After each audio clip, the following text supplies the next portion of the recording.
What we're going to talk about this video is the basics of laning, the basics of lane shooting. And this is the best example I can show you right here. This is along one of the tape lines here. This is the center back bunker. That is their back corner bunker way back over there.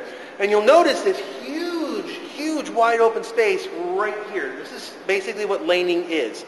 Right off of the break, right off the beginning of the game, you're going to turn and burn. You're just going to shoot towards that bunker. But you're not going to shoot at the bunker itself. What you're going to be shooting is, let me get it lined up to the camera, you're going to be shooting right about here, in this little gap right there. And the reason you're doing that, the reason you're shooting in front of the bunker is you're playing the odds. When somebody is running from this position to here, you want to make sure that your ball can run into them. You're basically making them run into the line of paint. And that's actually why a lot of these speedball guys have such high rate of firepower markers. Because they're throwing so much paint in the air that they're playing the odds. They're playing the odds that one of their balls is going to make it through this gap and hit you as you're trying to make the corner bunker out here. That's basically what laning is. And you're going to be shooting down this way for the first couple of seconds of the game. Now, you're going to know right away whether it worked or not. Because if the guy puts his hand up and yells out, it worked. If he makes it into his position and he starts coming up and shooting, it didn't work. Now let's say you're trying to make this corner bunker over here, and you're trying to avoid being laned from this guy way back in the center over, it's hard to do this in the camera, over there. Okay, that's all fine and dandy. How do you do that? Well, there's a lot of ways you can do it, but the easiest way to do it is to run and shoot simultaneously.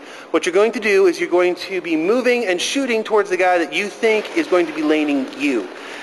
Most times you're probably going to trade with the guy. That you're going to hit him, he's going to hit you. And that's okay in the grand scheme of things because you're trading. It's a one-for-one trade right at the beginning of the game. However, the downside is you're still out. Alternatively, you can do a stutter step where you can kind of start running this way, slow down a little bit, take a couple shots at the guy, and then make your corner bunker. A lot of the speedball guys, I don't see it as much anymore, but I still do see it. What they'll do is they'll run with their hand over their face like this, with their hand angled down just a little bit. And what they'll tell you they're doing is they're trying to deflect balls off of their hand or off of their arm so that the ball doesn't break, so that they can do that. But let me tell you something, guys, honestly, that's a cheating maneuver.